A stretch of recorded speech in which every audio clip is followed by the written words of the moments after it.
Hey students, this is Gauji Python and you are right here at my channel PhD की पढ़ाई। Now students, हम लोग आज बहुपद का तीसरा लेक्चर क्लास लेने जा रहे हैं जो कि काफी इंपॉर्टेंट लेक्चर क्लास है और ये भी लेक्चर क्लास 9th के लिए भी है और क्लास 10th के लिए भी है। ये भी लेक्चर क्लास कॉमन ही है, ठीक है। और इस लेक्चर क्लास के अंदर हम काफी इंपॉर्टेंट पॉइंट को समझाने वाले हैं, ठीक है। तो आप बने रहिए वीडियो के साथ और अगर आपने पिछला वीडियो नहीं देखा है तो प्लीज उस पिछले वीडियो को देखिए ताकि वहां मैंने जो बहुपद का कॉन्सेप्ट दिया हुआ है काफी अमेजिंग कॉन्सेप्ट दिया हुआ है। अगर उस वीडियो को आप देखकर यहाँ इस वीडियो को देखते हैं तो फिर आपको यहाँ की सारी चीजें ना आसानी से समझ में आएगी। ओके, नाउ इस वीडियो के अंदर मैं क्या क्या पॉइंट शेयर करूंगा वो मैं आपको बता देता हूँ। इस वीडियो के अंदर मैं शेयर करने वाला हूँ बहुपद के प्रकार को, टाइप्स ऑफ पॉलिनोमियल। ओके, तो एक ये चीज हम लोग शेयर करेंगे। दूसरा मैं आपके साथ शेयर करूंगा कि बहुपद के शून्यक का क्या मतलब होता है। ये बहुत इंपॉर्टेंट खास पॉइंट है, बहुपद के शून्यक का क्या मतलब होता है। उसके बाद मैं आपके साथ शेयर करूंगा कि बहुपद का शून्यक निकालते कैसे हैं। फिर उसके बाद आपको एक एक करके जितनी भी बहुपद की टाइप है वो सबको मैं डिटेल्स में गहराई में पढ़ाने वाला हूँ, ठीक है। याद रखिए बहुपद के प्रकार को स्पेशली जो हमें पढ़ना है वो सिर्फ और सिर्फ क्लास 10th को पढ़ना होगा, क्लास 9th को बहुपद के प्रकार को स्पेशली नहीं पढ़ना है। ओके, सो नाउ बिना वक्त जाया किए आते हैं टॉपिक के ऊपर। नाउ स्टूडेंट्स, बहुपद के प्रकार को समझते हैं। तो स्टूडेंट्स, बहुपद के प्रकार जो है वो दो आधार पर दिए जाते हैं, एक पद के आधार पर दिए जाते हैं और एक घात के आधार पर दिए जाते हैं, ठीक है। तो आइए हम लोग समझते हैं पद के आधार पर बहुपद के प्रकार को। तो बच्चों, पद के आधार पर जो बहुपद के प्रकार हैं उसमें पहले आता है एक पदी बहुपद। एक पदी बहुपद को इंग्लिश में बोलते हैं हम लोग मोनोमियल पॉलिनोमियल, ठीक है। एक पदी बहुपद एक ऐसे बहुपद को कहते हैं जिसमें पद की संख्या एक होती है। अगर हम लोग पद के आधार पर बहुपद के प्रकार को पढ़ रहे हैं तो पद एक होना चाहिए। अगर एक पदी बहुपद है तो उसकी घात कुछ भी हो, यानी चर की बड़ी से बड़ी पावर कितनों भी हो उससे मतलब नहीं। अगर पद के आधार पर देख रहे तो पद उतना होना चाहिए, घात से कोई मतलब मेरा नहीं होगा, ठीक है। घात की संख्या कितनों भी अमाउंट में हो सकती है, 2 4 5 6 7 8 9 10 कितनों भी अमाउंट में घात हो सकता है, पद उतने होने चाहिए, ठीक है। तो एक पदी बहुपद वो बहुपद है जिसमें पद एक होता है। जैसे अगर हमने लिखा 5x तो एक पदी बहुपद है और क्योंकि इसमें पद एक है, अब इसकी घात एक है लेकिन पद एक है इसलिए हम इसको एक पदी बहुपद कहेंगे, घात एक की वजह से नहीं कहेंगे। ये भी एक पदी बहुपद है 2x², पद एक है और इसकी घात देखिए घात 2 है। घात कहते हैं चर के सबसे बड़े पावर को, तो चर का सबसे बड़ा पावर 2 है तो घात हुआ 2। तो घात के आधार पर इस बहुपद को भी नहीं देखते, पद के आधार पे। तो पद एक है इसलिए हम इसको कह रहे हैं एक पदी बहुपद। -3/2 x³ तो यहाँ भी पद एक है इसलिए हम इसको कह रहे हैं एक पदी बहुपद। √5⁴ यहाँ भी एक पद है इसलिए हम इसको कह रहे हैं एक पदी बहुपद। उसके बाद आता है द्विपदी बहुपद। तो द्विपदी बहुपद का मतलब होता है एक ऐसा बहुपद जिसमें पद की संख्या 2 हो। जैसे 2x + 5 पद की संख्या 2 है इसलिए इसको हमने कहा द्विपदी बहुपद। जैसे x² + 3 पद की संख्या 2 है इसलिए हमने इसको कहा द्विपदी बहुपद। देखिए इसमें पद की संख्या 2 कैसे, एक ये पद हो गया और एक ये पद हो गया, 2 पद हो गया तो द्विपदी बहुपद। -9x⁵ -4 ये भी है द्विपदी बहुपद क्योंकि पद की संख्या 2 है, एक पद ये है और एक पद ये है, पद की संख्या 2 है इसलिए इसको हम लोग कहेंगे द्विपदी बहुपद। ओके, द्विपदी बहुपद को इंग्लिश में बोलते हैं बाइनोमियल पॉलिनोमियल। नाउ त्रिपदी बहुपद एक ऐसा बहुपद जिसमें पद की संख्या 3 हो, 3 पद होने चाहिए। घात की संख्या कितना भी हो मतलब नहीं, 3 पद होगा तो उसको कहेंगे त्रिपदी बहुपद। जैसे 5⁴ + 3x³ - 3 यह त्रिपदी बहुपद है क्योंकि एक पद, 2 पद एंड 3 पद, पद 3 है इसलिए हम लोग कह रहे हैं त्रिपदी बहुपद। जैसे यहाँ 2x² - 7x + 5 तो यहाँ भी पद 3 है इसलिए इसको हम कह रहे हैं त्रिपदी बहुपद। तो त्रिपदी बहुपद को इंग्लिश में बोलते हैं ट्राइनोमियल पॉलिनोमियल। उसके बाद आता है चतुर्पदी बहुपद। चतुर्पदी बहुपद का मतलब वैसा बहुपद जिसमें पद 4 हो उसको बोलते हैं चतुर्पदी बहुपद। जैसे 5⁴ + 3x³ - 2x² + 3 तो ये चतुर्पदी बहुपद है क्योंकि इसमें 4 पद है बच्चों, एक पद, 2 पद, 3 पद, 4 पद, तो 4 पद होगा तो उसको कहेंगे चतुर्पदी बहुपद। ना बच्चों इसके आगे 4 से ज्यादा पद हो तो उसको पद के आधार पे कौन सा बहुपद कहेंगे, तो ये भी जानना जरूरी है। अगर 4 से ज्यादा पद हो बहुपद में और पद के आधार पर उस बहुपद का नाम देना हो तो याद रखिए उसको सिर्फ बहुपद कहेंगे। 4 पद तक वाले बहुपद का स्पेशली नाम दिया गया है पद के आधार पर। नौ ये आपको बस समझ लेना है, दिमाग में रखना है। असल जो हमको पढ़ना है बहुपद के प्रकार वो पढ़ना है घात के आधार पे।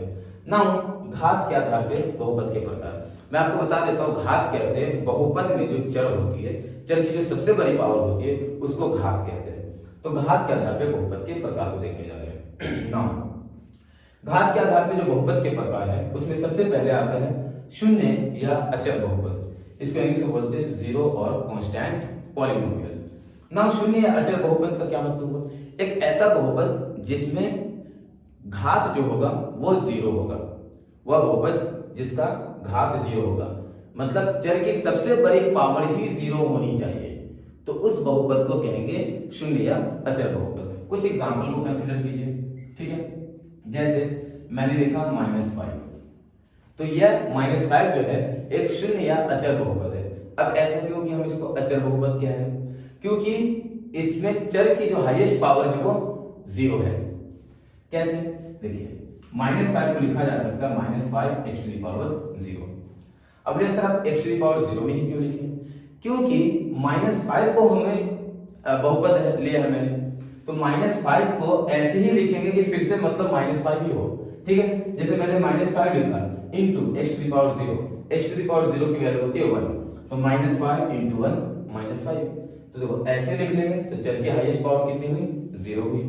अचर की हाईएस्ट पावर 0 है मतलब घात 0 है, इसलिए इसको हम लोग शून्य या अचर बहुपद कहेंगे, ठीक है। तो ये हो गया। जैसे हम लिखा 1/2, ये भी एक अचर बहुपद है क्योंकि चर का जो घात है वो यहाँ भी शून्य है, क्योंकि इसको जब हम लिखेंगे चर के साथ तो हम इसी तरीके से लिख सकते हैं 1/2। मान लो चर हमने y ले लिया तो y⁻0, तो 1/2 इंटू y⁻0 1, 1/2 इंटू 1 फिर से बात 1 है, लेकिन चर की हाईएस्ट पावर कितनी हुई? 0 हुई, तो घात कितनी हुई? 0, इसलिए हम इसको बोलेंगे अचर बहुपद, ठीक है। तो ऐसे बच्चों जितनी भी संख्याएं हैं सारी संख्याएं अचर बहुपद होती है, क्योंकि उनको जब हम चर के साथ लिखेंगे तो चर की हाईएस्ट पावर 0 ही ले सकते हैं, उसके अलावा कुछ और नहीं ले सकते हैं। इस वजह से वो अचर बहुपद हो गया, क्योंकि चर की हाईएस्ट पावर 0 ही ले सकते हैं, यानी घात 0 हो सकते हैं ना। अब बात करते हैं हम लोग रैखिक बहुपद। रैखिक बहुपद उस बहुपद को कहते हैं जिसमें चर का घात 1 हो, यानी चर की हाईएस्ट पावर 1 हो, तो उसको हम बोलते हैं रैखिक बहुपद। इंग्लिश में बोलते हैं लीनियर पॉलिनोमियल, यानी वैसा बहुपद जिसमें चर की हाईएस्ट पावर 1 हो, यानी कि बहुपद का घात 1 हो, उसको हम लोग कहते हैं रैखिक बहुपद। जैसे मैंने लिखा 4x, ठीक है, फॉर एग्जांपल मैंने लिखा 4x, तो देखो इसमें चर की हाईएस्ट पावर कितनी दिख रही है आपको? ऑब्वियसली चर के ऊपर कुछ पावर नहीं तो 1 ही माना जाएगा, तो इस बहुपद का घात कितना है? 1 है, इसलिए ये हुआ रैखिक बहुपद। अगर मैं लिखा -3x + 4, यहाँ पे चर की हाईएस्ट पावर कितनी है? कुछ यहाँ पे दिख रहा है 1, तो चर की हाईएस्ट पावर 1 है, इसलिए ये हुआ रैखिक बहुपद। अगर मैंने लिखा ½ y - ½, तो यहाँ देखो चर की हाईएस्ट पावर कितनी है? 1, यानी घात हुआ 1, इसलिए ये हुआ रैखिक बहुपद, ठीक है। तो रैखिक बहुपद उस बहुपद को कहते हैं जिसमें चर की हाईएस्ट पावर 1 हो, यानी घात 1 हो, उसको हम लोग कहते हैं रैखिक बहुपद। ना बात करते हैं हम लोग द्विघात बहुपद, ठीक है, इसको इंग्लिश में बोलते हैं क्वाड्रेटिक पॉलिनोमियल। तो द्विघात बहुपद उस बहुपद को कहते हैं जिसमें चर की हाईएस्ट पावर 2 हो, ठीक है, यानी बहुपद का घात 2 हो, उसको हम लोग कहते हैं द्विघात बहुपद, राइट। कुछ एग्जांपल की बात करते हैं। जैसे मैंने लिखा 4x², तो यहाँ पे चर की हाईएस्ट पावर कितनी है? 2, बहुपद की घात कितनी है? 2, इसलिए हम इसको कहेंगे द्विघात बहुपद। अगर मैंने लिखा x² - 9, यहाँ पे देखो चर की हाईएस्ट पावर कितनी है? 2, बहुपद का घात कितना हुआ? 2, इसलिए हम इसको कहेंगे द्विघात बहुपद। अगर मैं लिखूं x² - 4x + 4, तो यहाँ भी देखो चर की हाईएस्ट पावर यहाँ 1 है और यहाँ 2 है, तो चर की हाईएस्ट पावर कितनी हुई? 2 हुई, तो इस बहुपद का घात कितना कहा जाएगा? 2 कहा जाएगा, इसलिए हम इसको कहेंगे द्विघात बहुपद। तो द्विघात बहुपद जनरली उस बहुपद को कहते हैं जहां घात 2 हो, यानी चर की हाईएस्ट पावर 2 हो, तो इसको कहते हैं हम लोग द्विघात बहुपद। अब बात करते हैं त्रिघात बहुपद। त्रिघात बहुपद को इंग्लिश में बच्चों हम लोग कहते हैं क्यूबिक पॉलिनोमियल, यानी वैसा बहुपद जहां चर की हाईएस्ट पावर 3 हो, दैट इज बहुपद का घात 3 हो वो कहलाता है त्रिघात बहुपद। जैसे कुछ एग्जांपल को हम लोग कंसीडर करें, लाइक मैंने लिखा -12x³। तो देखो यहाँ पे क्या देखा आपने, चर की हाईएस्ट पावर है 3, यानी बहुपद का घात है 3, इसलिए हम इसको कहेंगे त्रिघात बहुपद। अगर मान लो मैंने लिख दिया -4x² -8x³, ये भी एक बहुपद है। अब इसमें देखो चर की हाईएस्ट पावर कितनी है, एक जगह पावर 2 है और एक जगह पावर 3 है, तो चर की हाईएस्ट पावर कितनी हुई 3, यानी बहुपद का घात कितना हुआ 3, इस वजह से हम इसको कहेंगे त्रिघात बहुपद। ठीक है, अगर हम लिखते हैं कुछ इस तरीके से, लाइक -x² + 4x -9x³ -1/2, तो इस बहुपद में देखो चर की हाईएस्ट पावर कितनी है, एक जगह 2 है, एक जगह 1 है, एक जगह 3 है, तो चर की हाईएस्ट पावर 3 हुई, यानी बहुपद का घात 3 हुआ, इसलिए हम इसको कहेंगे त्रिघात बहुपद। नाउ स्टूडेंट्स, अब बात करते हैं चतुर्घाती बहुपद। चतुर्घाती बहुपद उस बहुपद को कहते हैं जिसमें चर की हाईएस्ट पावर 4 हो, यानी बहुपद का घात 4 हो, वो होता है चतुर्घाती बहुपद। इसको इंग्लिश में बोलते हैं बाइक्वाड्रेटिक पॉलिनोमियल। आइए कुछ एग्जांपल से समझते हैं। अगर मैंने लिखा x² -4x⁴ -3x³ -9x−9, ये मैंने एक बहुपद ले लिया, ठीक। तो चर की हाईएस्ट पावर नोट करो कितना है, एक जगह 2 है, एक जगह 4 है, एक जगह 3 है, एक जगह 1 है, तो पूरे बहुपद में चर की हाईएस्ट पावर कितनी मानी जाएगी, किसको, 4 को मानी जाएगी, यानी बहुपद की घात कितनी हुई 4 हुई। तो जब चर की हाईएस्ट पावर 4 हो अर्थात बहुपद का घात 4 हो, तो उस तरह के बहुपद को हम लोग कहते हैं चतुर्घाती बहुपद, बाइक्वाड्रेटिक पॉलिनोमियल। तो आशा करता हूं कि आपको घात के आधार पे भी बहुपद के प्रकार समझ में आए होंगे और पद के भी आधार पे। नाउ स्टूडेंट्स, वीडियो पॉज करके आप इसको नोट करेंगे और दिमाग में रखेंगे। अब चलते हैं बहुपद के शून्यक का अर्थ समझने, और बहुपद के शून्यक का अर्थ बहुत अच्छे तरीके से समझा जाएगा। ओके, नाउ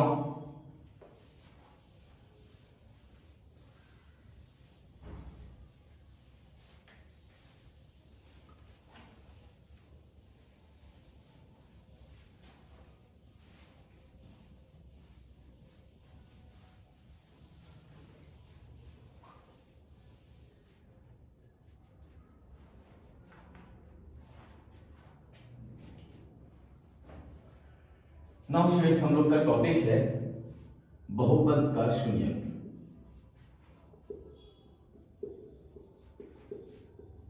इसको इंग्लिश में बोलते हैं zeros of polynomial. Zeros of polynomial. आखिर ये बहुपद के शून्यक का क्या अर्थ होता है? Now let's see. मान लो मैंने कोई एक बहुपद ले लिया, ठीक है, एग्जांपल लेता हूं। मान लो मैंने कोई एक बहुपद लिया px = x-4। देखो मैंने एक बहुपद लिया px = x-4, तो यहां पर बहुपद x-4 है और बहुपद में चर x है, इसलिए इस बहुपद का नाम हम लोग ले रहे हैं px। तो px यहां पर क्या है? बहुपद का नाम है, बहुपद ये है और ये उसकी नाम है।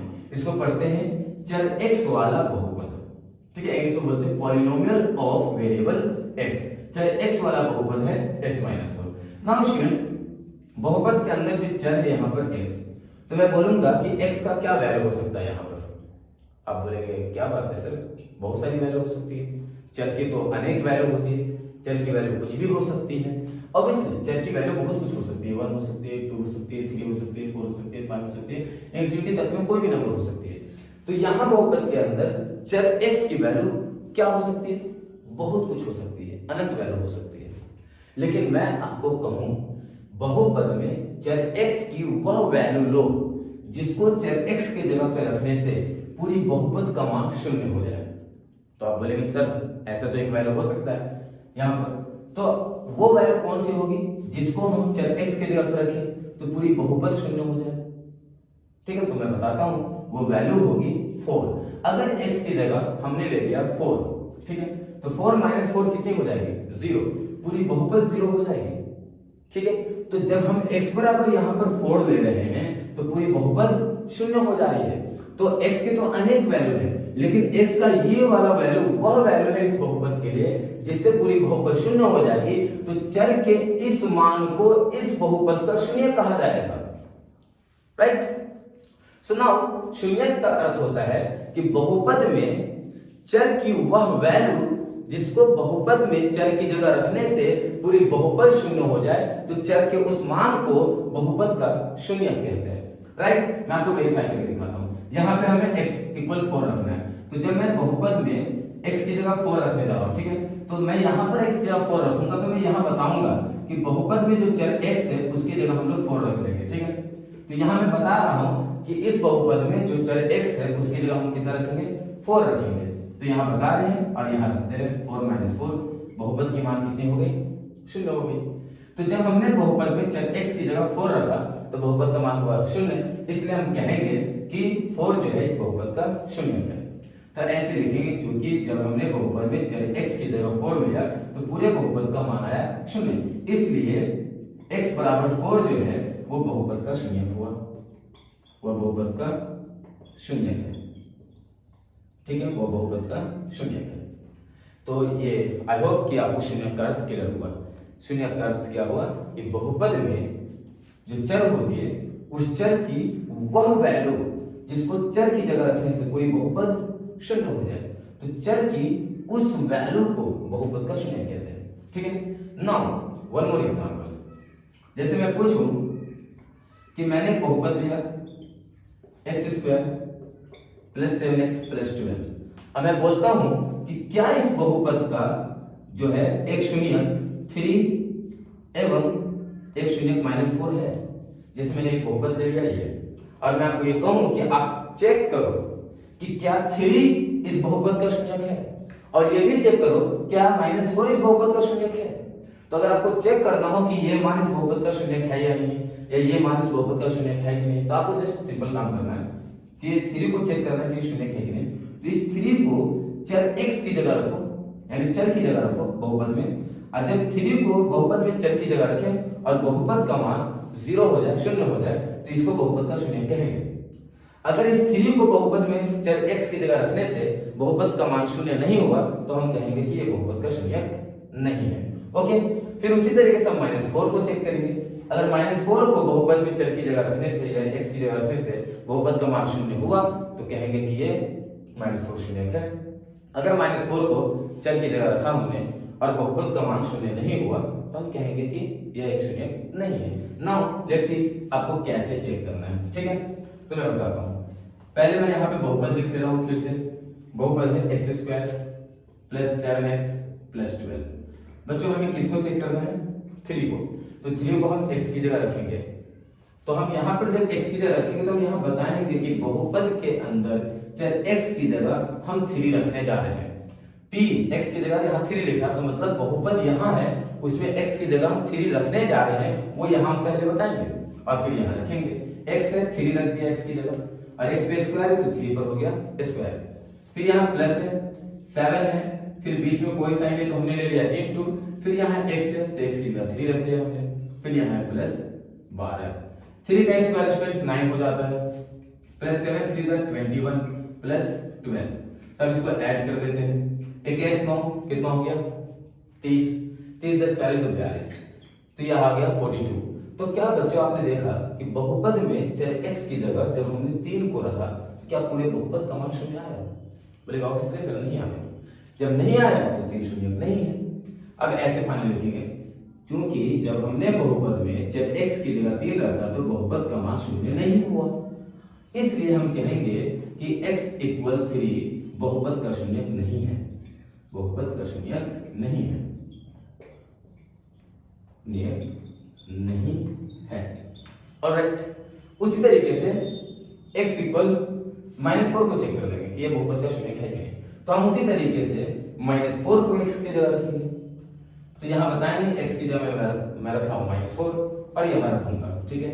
-4 x की जगह आ गया, x पर स्क्वायर है, -4 पे स्क्वायर, प्लस है प्लस 7 है, 7 बीच में कोई साइन नहीं, इनटू x की जगह मैंने रख लिया -4 फिर प्लस 12, -4 का स्क्वायर स्टूडेंट्स प्लस 16 होगा, ठीक है। कोई भी माइनस वाले नंबर का स्क्वायर प्लस में आता है, ठीक है। तो 4 का स्क्वायर 16 और माइनस का स्क्वायर हो जाता है प्लस, फिर plus into minus, -7 4 28 and plus 12। ये प्लस में है, ये प्लस में, इन दोनों को जोड़ देंगे तो आ जाएगा 28 एंड देन -28 28 - 28 कितना हुआ 0।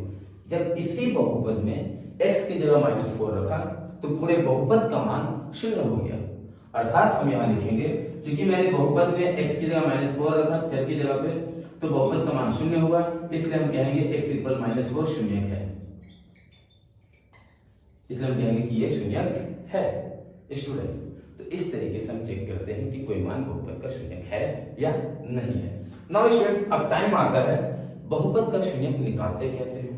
चेक तो करना हमने सीख लिया कि कैसे चेक करेंगे बहुपद का कोई वैल्यू शून्यक है या शून्यक नहीं है, चेक तो हमने कर लिया। लेकिन अब हम ये बात करते हैं कि शून्यक निकालते कैसे हैं। नाउ स्टूडेंट्स, मैं आपको बता देता हूं कि शून्यक निकालने का जो हमें सीखना है, तो पहले हम रैखिक बहुपद का शून्यक निकालना सीखेंगे। जब रैखिक बहुपद का शून्यक निकालना सीख लेंगे तो फिर हम लोग द्विघात बहुपद का शून्यक निकालेंगे। फिर द्विघात बहुपद का शून्यक निकालना सीख लेंगे तो फिर त्रिघात बहुपद का शून्यक निकालना सीखेंगे। त्रिघात बहुपद का शून्यक निकालना सीख लेंगे तो चौघातीय बहुपद का शून्यक निकालना सीखेंगे। ऐसे ऑब्वियसली अगर आपको शून्यक निकालना सीखना है बुक के मुताबिक, क्लास 10 के मुताबिक, तो आपको द्विघात बहुपद का शून्यक निकालना सीखना है क्लास 10 में। और 9th वाले अगर रैखिक बहुपद का शून्यक निकालना सीख ले तो काफी अच्छा है। सो नाउ अब बात करते हैं शून्यक कैसे निकालते हैं। तो आप इन चीजों को नोट कर लेंगे अच्छे तरीके से, जैसे जैसे मैंने समझाया उसी प्रकार से, जहां पे जो एग्जांपल दिया है जिस चीज को समझाने के लिए, उस एग्जांपल को उस तरह से नोट करेंगे, दिमाग में रखेंगे, प्रैक्टिस करेंगे, फिर समझेंगे उसको और फिर अपने से सवाल करेंगे कि क्या आपको समझ में आ गया। तो उससे पूछो क्या समझ में आ गया, अगर आ गया तो नेक्स्ट बढ़ो आप। ओके, ना वीडियो को पॉज करके आप लिख लेंगे।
नाउ स्टूडेंट्स, अब हम लोग सीखने जा रहे हैं कि रैखिक बहुपद का शून्यक कैसे निकालते हैं।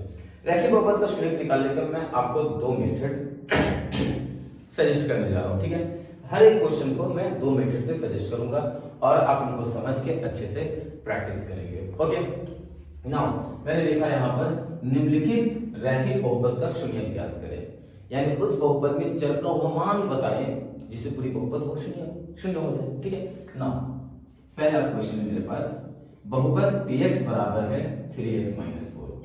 बहुपद px बराबर है 3x-4। बच्चों इसके अगर हमको बहुपद का शून्यक निकालना है तो पहला मेथड मेरा ये हो जाएगा कि जो बहुपद है उसको हमें ले लेना है 0 के बराबर। तो बहुपद का px नाम है तो बहुपद का नाम बराबर 0 लिया। ठीक है, अब इसके नीचे बहुपद की वैल्यू डाल देंगे। जब भी आपको शून्यक निकालना है तो आप यही करेंगे, बहुपद बराबर 0 ले लेंगे। तो बहुपद का नाम बराबर मैंने 0 लिखा, बहुपद का वैल्यू लिखेंगे 3x-4 = 0। 3x-4 = 0। तो जब भी हमको रैखिक बहुपद का शून्यक निकालना है तो पहले बहुपद हमने ये लिखा, फिर बहुपद बराबर 0 दिखाया और फिर बहुपद का वैल्यू बराबर 0 दिखाया। अब यहां से हमको बहुपद का शून्यक निकालना है तो हम क्या करेंगे बच्चों कि सारे नंबर को RHS में ट्रांसफर कर देंगे, राइट हैंड साइड में, दाहिने साइड ले जाएंगे सारे नंबर्स को, और इधर सिर्फ अपने चर को रोक लेंगे और फिर जो मान हमको मिलेगा वो शून्य मिल जाएगा बहुपद का। ओके, नाउ लेट्स समझिए। ये -4 है, इसको RHS में भेजिए, तो -4 RHS में जाएगा तो +4 हो जाएगा। तो -4 को हम उधर भेजना है तो इधर बचेगा 3x और उधर चला जाएगा -4 तो हो गया +4। नाउ हमने -4 को भेज दिया, इधर बच गया 3x। अब 3 को भी भेज दीजिए, तो 3 यहाँ x के साथ इंटू साइन में है, क्योंकि यहाँ कोई साइन नहीं है तो यहाँ पे इंटू है, तो 3 इंटू में उधर भेजेंगे तो डिवाइड में, तो यहाँ पे हो गया x = 4 बाई 3, जब इंटू से 3 जाएगा तो डिवाइड में, ये जो मान मिला वो इस बहुपद का शून्य मिलेगा students. Okay, so second method भी इसका है। सेकेंड मेथड हम लोग बाद में कंसीडर कर लेंगे, फिलहाल फर्स्ट मेथड से हम उस चीज को अच्छे से क्लियर करें। ओके, नाउ सेकेंड क्वेश्चन है हमारा स्टूडेंट्स, वो है p y equal minus half y minus 3। हमारा जो दूसरा बहुपद है वो है माइनस हाफ वाई माइनस 3। अब इस रैखिक बहुपद का शून्य निकालना है, तो मेथड सेम है। पहले हमें लिखना है बहुपद बराबर 0, पहले दिखानी है बहुपद बराबर 0। अब इसके नीचे बहुपद की वैल्यू लिख देंगे minus half y minus 3 is equal 0। Now अब हमें क्या करना है, यहाँ पर जो भी नंबर है सारे नंबर्स को आरएचएस में ट्रांसफर कर देंगे और इधर से रोक लेंगे चर को। देखा गया, पहले माइनस 3 भेजेंगे तो माइनस 1/2 रहा, माइनस 3 के आरएचएस में तो हो गया प्लस 3। नाउ अब हम ये माइनस हाफ को भेजेंगे, ठीक है, तो हम डायरेक्टली नहीं भेजेंगे, पहले इसको भेजना है तो ये चला जाएगा तो सिर्फ y बचेगा और इधर 3 है, 2 डिवाइड में है, अगर ये आरएचएस में जाता है तो डिवाइड से इनटू में जाएगा 2, ठीक है, और माइनस 1 y के साथ इनटू में है तो ये आ जाएगा डिवाइड में, ठीक है। उसके बाद कैलकुलेशन करेंगे, plus into minus, plus into minus क्या हो जाता है minus, and 3 to the 6, by में 1 दिखाई या नहीं दिखाई कोई दिक्कत नहीं है, तो ये हो गया इस रैखिक बहुपद का शून्य। नाउ तीसरा क्वेश्चन देखिए, तीसरा क्वेश्चन जो है मेरे पास वो ये है बहुपद pz बराबर -3/5z प्लस 9/10। ये हमारे पास एक रैखिक बहुपद है, इसका शून्य निकालना है। तो सबसे पहले हम लिखेंगे बहुपद बराबर 0, तो बहुपद pz बराबर -0 दिखाया, अब इसके नीचे बहुपद का वैल्यू रखेंगे, तो -3/5z प्लस 9/10 इज इक्वल 0। सारे नंबर को आरएचएस में ट्रांसफर कर दो, एलएचएस में सिर्फ चर को रखो, जो मिलेगा वो शून्य मिल जाएगा हमें, राइट। तो प्लस 9/10 को पहले भेज दे, तो ये उधर चला जाएगा तो इधर सिर्फ कितना बचेगा -3/5z प्लस 9/10 गया उधर आरएचएस में तो हो गया -9/10। अब -3/5 को आरएचएस में सेंड करना है, तो जब ये उधर चला जाएगा तो इधर बचेगा सिर्फ z, राइट, और उधर जो है वो तो वैसे रहेगा, बस ये जाएगा और सेट हो जाएगा। तो 5 डिवाइड में है, वो आरएचएस में जाएगा तो डिवाइड से कोई जाता है तो वो इनटू में चला जाता है, और -3 z के साथ इनटू में तो वो आ जाएगा डिवाइड में, ठीक है। पहले मैंने प्लस 9/10 को भेजा तो हो गया -9/10, फिर इधर बचा -3/5z, ये इधर आ गया, इधर ये बच गया। नाउ 5z को रोक लिया और इसको भेजना है, तो उधर -9/10 वैसे रहा, और 5 डिवाइड में है तो वो इनटू में आ गया, -3z के साथ इनटू में तो वो डिवाइड में चला गया। अब इसको थोड़ा सा सिंपलीफाई करेंगे students. Now z equal minus into minus plus, तो फाइनल रिजल्ट यहाँ पे हमको प्लस साइन मिलेगा, because this minus into this minus becomes plus, यानी ये माइनस इंटू ये माइनस हो गया प्लस। नाउ यहाँ कैंसिल हो रहा तो कैंसिल भी करो, 3 जा 9, 3 से 9 3 टाइम्स में कट गया, 5 1 5 5 2 10, तो ऊपर हुआ 3 एकम 3 और यहाँ एक बार में कर सकते तो 2 एकम 2, माइनस इंटू माइनस प्लस, ये जो z का मान है वो इस बहुपद का शून्य है। नाउ स्टूडेंट्स, इस बहुपद चैप्टर के थर्ड लेक्चर क्लास के अंदर मैंने आपको जो सबसे इंपॉर्टेंट बात समझाया वो ये समझाया कि बहुपद के शून्य का मतलब क्या होता है और रैखिक बहुपद का शून्य कैसे निकालते हैं। नाउ नेक्स्ट लेक्चर क्लास के अंदर हम ये देखेंगे कि द्विघात बहुपद, रैखिक बहुपद को पहले डिटेल में सीखेंगे, बहुत डिटेल में, और फिर द्विघात बहुपद को बहुत डिटेल में सीखेंगे, और फिर त्रिघात बहुपद, ऐसे पूरी चैप्टर को काफी डिटेल में सीखनी है बच्चों। इसके आगे हर एक पॉइंट पर मैं एक बहुत ही लॉन्ग वीडियो बनाऊंगा, तो आप कुव्वते बर्दाश्त के साथ सारे टॉपिक्स को क्लियर करेंगे, राइट। अगर पढ़ रहे हो तो अच्छे से पढ़ो, नॉर्मली तो सब लोग पढ़ते हैं, पढ़ रहे हो तो अच्छे से पढ़ो, नॉर्मली सब लोग पढ़ते हैं, ठीक है। एक्सीलेंस अपने अंदर लाना चाहते हो तो हर एक पॉइंट को अच्छे से पढ़ो, कुव्वते बर्दाश्त के साथ बैठो, वीडियो को देखो, मस्ती से पढ़ो, ठीक है। तो नेक्स्ट लेक्चर क्लास के अंदर जो हम लोग पढ़ेंगे वो रैखिक बहुपद को काफी डिटेल में पढ़ेंगे, और नेक्स्ट लेक्चर क्लास में जो है एक पॉइंट पर एक वीडियो रहेगी, ठीक है, हर अगले नेक्स्ट क्लास में, ठीक है। इस तरह से पूरी कंटेंट पे बेहतरीन मेहनत करेंगे ताकि हमारा बोर्ड भी अच्छा हो, हमारा कंपटीशन भी अच्छा हो। होप कि आपको ये चीजें समझ में आई होगी और आगे भी आप कंटिन्यू रहेंगे तो इंशाल्लाह मजे से पढ़ने वाले हैं। So for right now, bye bye, see you, meet you soon in the next video.